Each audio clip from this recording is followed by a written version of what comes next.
I came out here today because white people is out here today. I'm using a white privilege for my black struggle. What an authoritarian state relies on is people to be docile and compliant and not push back. Instead of hating on the poor for being poor, something that a lot of poor people can't control, be giving, be kind, be understanding, be generous to these people. They need it. Can we just flip one cop car? Just one cop car. I feel like that would be a nice little thing. You know, make a point, get some people upset. So we are working in coalition with the 50-51 protests, and that was all about 50 states, 50 protests, one cause, one movement. And this is our fourth protest. I will say the first three protests were really protesting against the acts of the administration and the executive orders and the rolling back of, civil rights and human rights, and, really taking the benefits that our citizens deserve and have worked for. But today is really about what we're fighting for. We're fighting for community. We are fighting for, the rights of our citizens, human rights, and being able to build that community, a resilient community, to be able to stand up and show that the power of the people is greater than the people in power. Look, we're seeing a White House that is starting to transform our democracy into an authoritarian state. And when I see a crowd like this, when I see Baltimore show up and fight back, I am so proud to be the president for this building and this city right here. The reality is that while they are banning books, we're building libraries. While they are trying to strip away diversity, equity, and inclusion, we are growing and thriving because of our diversity. And we don't even have to demonize immigrants or trans people or any of that. That's why we're thriving, is that we're a strong, diverse city. First of all, this is supposed to get better, not worse. And Orange Face has made it worse. When you fire federal workers who work at Social Security, that injures elderly people and people who can't get around, disabled people. When you mess with education, that's messing with our youth. So when you mess with our youth, it's messing with our legacy. You know what I'm saying? And it's just a whole bunch of things. And when you're messing with books, you messing with education, and you messing with black books and black bookstores, so that's a problem. This is my fourth Capitol protest. I am here to protest the government and their policies, and also to build coalition with like-minded progressives who have big ideas about how to fix things. I was raised in Cambridge, Maryland, and moved to South Florida. When 2020 hit, I saw Trump on the news talking about how it's a Democratic hoax. Democratic hoax, all that shit. My mother was very ill. My mother was bedridden. I had to drop out of school to take care of my mother. Schools down there were not supporting anybody. There was no vaccine. There was no, masks were optional everywhere. Nobody gave a shit down in there.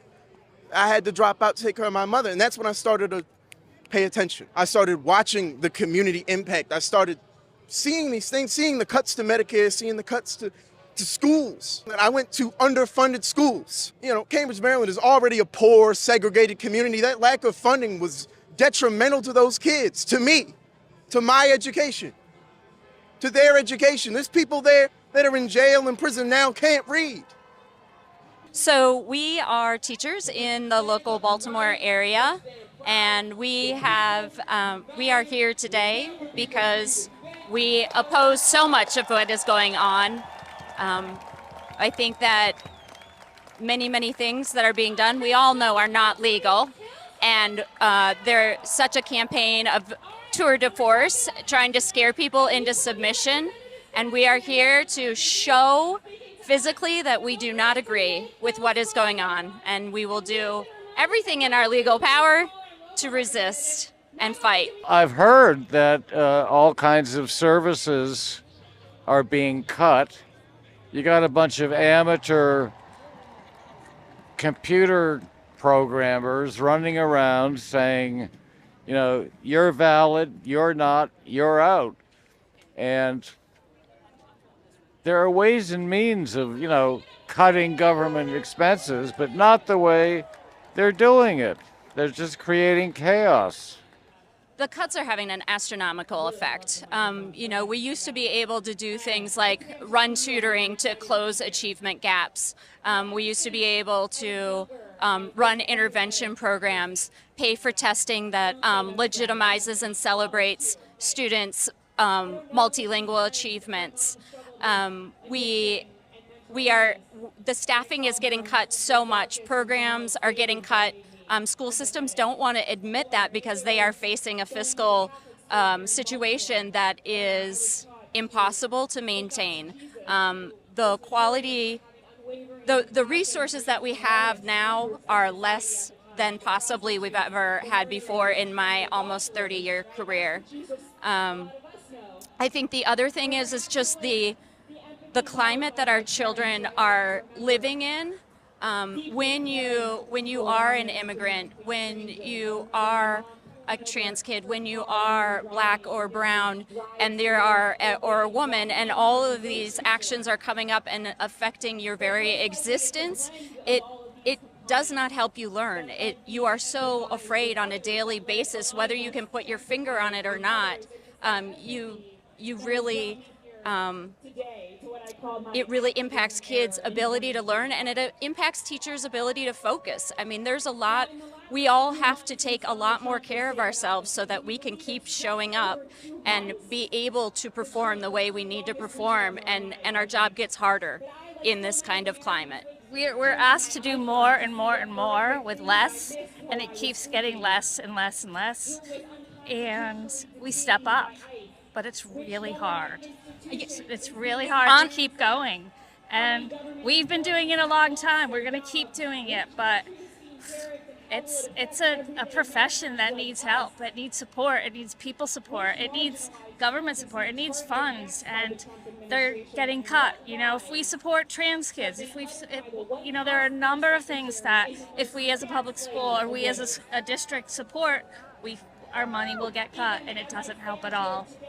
Beneficial for both sides of the aisle. I think we really have to work towards a general strike, because without a serious political action, there won't be any change. We've seen this happening for decades. Like, I was at Occupy Wall Street, right? Like, we've been having this conversation about the 1% for a very long time, and they've only continued to acquire more wealth, and the income inequality gap has only widened. And so a general strike cuts their power at its core and reinforces the idea that America is built out of labor, the public, the people who work. The people who actually build this country aren't the people who get the money for building the country. So general strike is a thing to work towards, and in order to get there, you got to coalition build, you got to talk to a lot of people, and you got to convince other people that a general strike will not only be effective, but that other people will go along with it. And right now, that's the main block, as everybody's like, general strike will never work. So, You ever seen the movie Birth of a Nation?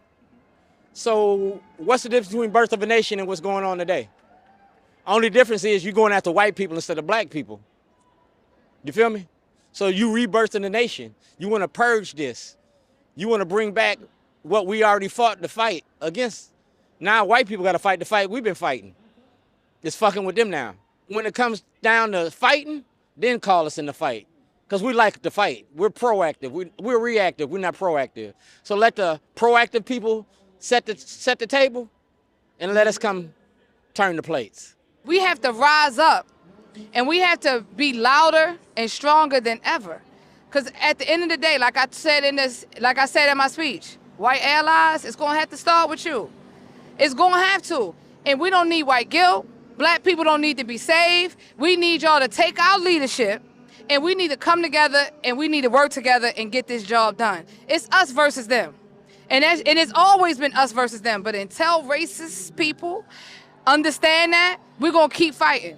I believe that these will help bring hope to our communities, especially the marginalized groups and those that are feeling the impacts of this administration. I am hoping that, I think a lot of our judges are starting to fight back. I love seeing Senator Booker, doing the 25-hour filibuster. I think that was great. And I think we are actually starting to show that this is not normal and that we need to stop what this administration is doing.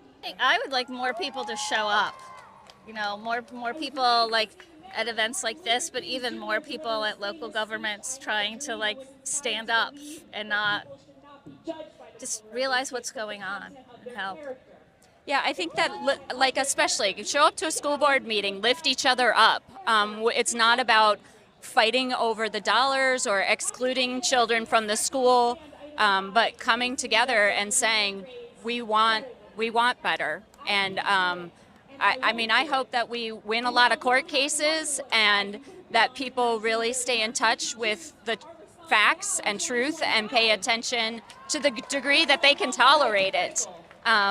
And keep and then take that anger and move forward with righteous anger, righteous action from righteous anger. Number one is just show up. Things like this, big rallies where we're all standing together united, show that we are not just going to roll over, because what an authoritarian state relies on is people to be docile and compliant and not push back. We're seeing that with some of our institutions right now, where the Trump administration has threatened cutting off funding, cutting people's 501c3, whatever. Got to push back. We cannot allow them to determine what we do. We have to stand in the gap and push back, just like folks are doing today. The system just needs to change for the better. We need to see in ourselves the positives and negatives of our society and how we treat each other, and work as a community to make that better. Because if we don't all work together, if all 50 states do not combine on this, then we're going to stay divided and he's going to win. That's how it works.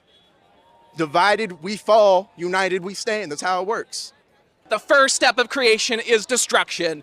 In order for a butterfly to become a butterfly, the caterpillar in the cocoon has to completely disassemble itself. It does not metamorphosize out of the caterpillar. It turns into goo, completely primordial ooze, and then it reconstellates as a butterfly from the information in that ooze. So we got to ooze down a little bit. I don't want to get rid of the government entirely, but we do need to get the fascists out, and I don't know what that looks like, which is why I feel comfortable with rioting as kind of a first step, because it lets, when you riot, you're putting the fascists on warning. Property damage is first, and then physical altercations come next. So I think that flipping a cop car here would be a polite way to say, hey, we're coming for you. Be afraid of us.